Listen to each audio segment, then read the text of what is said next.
Hi friends. England versus India second ODI match. England toss గెలిచి మొదటగా bowling ఎంచుకున్నారు. Indian team openers Rohit Sharma మరియు శుభ్మన్ గిల్ ఇద్దరు చాలా అద్భుతంగా ఓపెనింగ్ పార్ట్నర్షిప్ చేశారు. 44 పరుగుల పార్ట్నర్షిప్. మొదటి నుండెల్లే రోహిత్ శర్మ స్లోగా ఆడుతున్నాడు, కానీ శుభ్మన్ గిల్ అగ్రెసివ్ ఇంటెంట్తో ఆడడం మొదలుపెట్టాడు. ఇద్దరు చాలా అద్భుతంగా పార్ట్నర్షిప్ సాధించారు. కెప్టెన్ శుభ్మన్ గిల్ మొదటి నుండెల్లే అగ్రెసివ్గా ఆడడం మొదలుపెట్టాడు. 31 పరుగులు చేశాడు. ఫ్లిక్ షాట్స్ ఆడాడు. కవర్ డ్రైవ్స్ కూడా ఆడాడు. కానీ మళ్ళీ కవర్ డ్రైవ్ ఆడదామని చూశాడు. బౌలర్కి ఫ్రంట్ ఫుట్లో వచ్చి కానీ డిస్మిస్ చేశాడు. గస్ అకిన్సన్, బెండకెట్ చాలా అద్భుతంగా క్యాచ్ పట్టాడు కవర్స్లో ఉండి. రోహిత్ శర్మ మరియు విరాట్ కోహ్లీ ఇద్దరు సెకండ్ వికెట్ పార్ట్నర్షిప్గా 60 రన్ల పార్ట్నర్షిప్ సాధించారు. చాలా మంచి బ్యాటింగ్ చేశారు వీరిద్దరు. రోహిత్ శర్మ ఓపెనింగ్లో చాలా రోజుల నుండి స్ట్రగుల్ అవుతున్నాడు. 26 పరుగులు మాత్రమే చేశాడు. డాట్ బాల్స్ వచ్చిన తర్వాత విల్లియాక్స్ బౌలింగ్లో స్వీప్ ఆడదామని ట్రై చేశాడు, కానీ అది బ్యాట్ ఎడ్జ్ తీసుకొని జాస్ బట్లర్ చేతిలోకి క్యాచ్ వెళ్ళింది. ఇషాన్ కిషన్ షార్ట్ లెంత్ డెలివరీని పుల్ షాట్ ఆడదామనుకున్నాడు, కానీ అది బ్యాట్ టో ఎండ్కు తాకి క్యాచ్ పట్టాడు శామ్ కరణ్ అతని ఓన్ బౌలింగ్లో. విరాట్ కోహ్లీ మరియు శ్రేయస్ అయ్యర్ ఇద్దరూ చాలా అద్భుతంగా బ్యాటింగ్ చేసి 67 పరుగుల పార్ట్నర్షిప్ సాధించారు. విరాట్ కోహ్లీ ఎప్పటి నుండైతే గ్రీస్కు వచ్చాడో అప్పటి నుండెల్లే చాలా అగ్రెసివ్ ఇంటెంట్తో బ్యాటింగ్ చేయడం మొదలుపెట్టాడు. ఫాస్ట్ బౌలర్స్కి ఫ్రంట్ ఫుట్కి వచ్చి సిక్స్లు కొట్టడం కూడా మొదలుపెట్టాడు. అండ్ అలాగే మంచి కవర్ డ్రైవ్స్ కూడా ఆడాడు. చాలా అద్భుతంగా బ్యాటింగ్ చేశాడు. ఈరోజు 65 పరుగులు సాధించాడు. అండ్ అలాగే తన 78th 50 in ODI international cricket. Virat కోహ్లీని డిస్మిస్ చేసింది Jofra Archer. Back of the length delivery వేస్తాడు, కానీ విరాట్ కోహ్లీ లెగ్ సైడ్ ఆడదామనుకుంటాడు, కానీ అది బ్యాట్ ఎడ్జ్ తీసుకొని థర్డ్ మ్యాన్లో ఉన్న ఆదిల్ రషీద్ అద్భుతమైన క్యాచ్ పట్టాడు.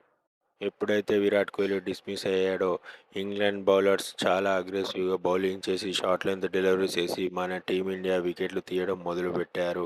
అండ్ అలాగే వరుసగా వికెట్లు కూడా కోల్పోయారు మన team India. Vice captain Shreyas Iyer ఒకవైపు టీమిండియా వికెట్లు కోల్పోతుంటే తను స్టాండ్ తీసుకొని చాలా మంచి బ్యాటింగ్ చేశాడు. అండ్ అలాగే విరాట్ కోహ్లీ తోటి కూడా చాలా మంచి పార్ట్నర్షిప్ సాధించారు ఇద్దరు. అండ్ అలాగే శ్రేయస్ అయ్యర్ 66 పరుగులు చేశాడు. అండ్ అలాగే తన 24th 50 in ODI international cricket. Shreyas అయ్యర్ని డిస్మిస్ చేసింది గస్ అకిన్సన్. శ్రేయస్ అయ్యర్ పెద్ద షాట్ ఆడదామని ట్రై చేస్తాడు, కానీ అవుట్ సైడ్ ఎడ్జ్ తీసుకొని వికెట్ కీపర్ చేతిలోకి క్యాచ్ వెళ్తుంది.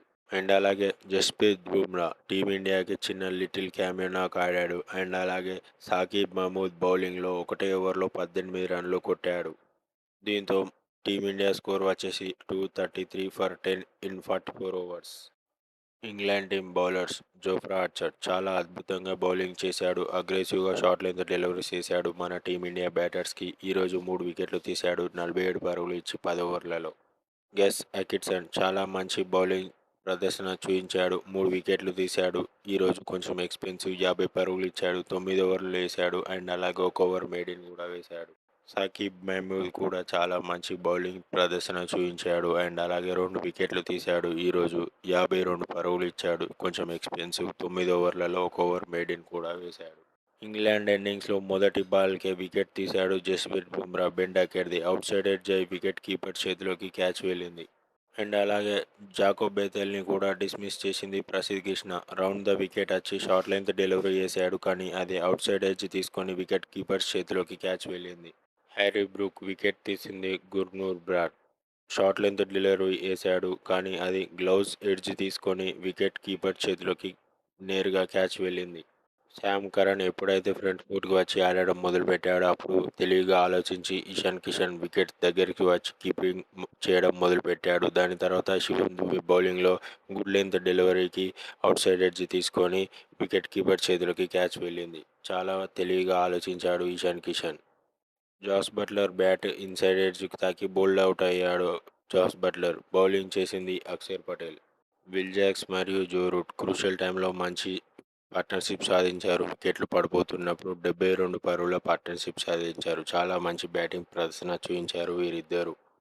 విల్ జాక్స్ ఈరోజు కేవలం 30 పరుగులకే డిస్మిస్ అయిపోయాడు. గుర్నూర్ బ్రాడ్ బౌలింగ్లో షార్ట్ లెంత్ డెలివరీ చేస్తాడు. అది కవర్స్ దిక్కు ఆడదామనుకుంటాడు, కానీ కవర్స్లో ఉన్న fielder Virat Kohli safe catch తీసుకుంటాడు.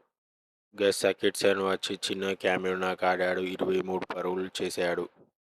జో రూట్ మొదటి నుండెల్లి ఇంగ్లాండ్ వికెట్లన్నీ పడిపోతుంటే అతడొక్కడే స్టాండ్ తీసుకొని చాలా అద్భుతంగా బ్యాటింగ్ చేశాడు. అండ్ అలాగే 99 పరుగులు చేశాడు. అండ్ అలాగే తన 47th 50 in ODI international cricket. ఒక పరుగుతో తన వెల్ డిజర్వ్డ్ సెంచరీ మిస్ అయిపోయాడు జో రూట్. అండ్ అలాగే ఇంగ్లాండ్ టీమ్ స్కోర్ వచ్చేసి 235 for 6 in 45 overs. Indian team bowlers Jasprit Bumrah ఈరోజు చాలా అద్భుతంగా బౌలింగ్ చేశాడు. ఇంగ్లాండ్ టీమ్ బౌలర్స్ని బీట్ చేశాడు స్వింగ్ బౌలింగ్తో. అండ్ అలాగే 45 పరుగులు ఇచ్చి ఒక వికెట్ తీశాడు 10 ఓవర్లలో. ప్రసిద్ధ్ కృష్ణ చాలా మంచి బౌలింగ్ ప్రదర్శన చూపించాడు. కానీ చివరిలో చాలా ఎక్స్పెన్సివ్గా బౌలింగ్ చేశాడు. 52 పరుగులు ఇచ్చాడు. అండ్ అలాగే ఒక వికెట్ తీశాడు 10 ఓవర్లలో. గుర్నూర్ ఈరోజు ఎక్స్పెన్సివ్ కానీ 2 వికెట్లు తీశాడు 10 ఓవర్లలో. అక్షర్ పటేల్ కూడా చాలా మంచి బౌలింగ్ ప్రదర్శన చూపించాడు. 35 పరుగులకే ఒక వికెట్ తీశాడు 9 ఓవర్లలో. ఇంగ్లాండ్ టీం మ్యాచ్ గెలిచింది 4 వికెట్ల తేడాతో ఇండియా టీంపై. ప్లేయర్ ఆఫ్ ద మ్యాచ్ వచ్చేసి జో రూట్.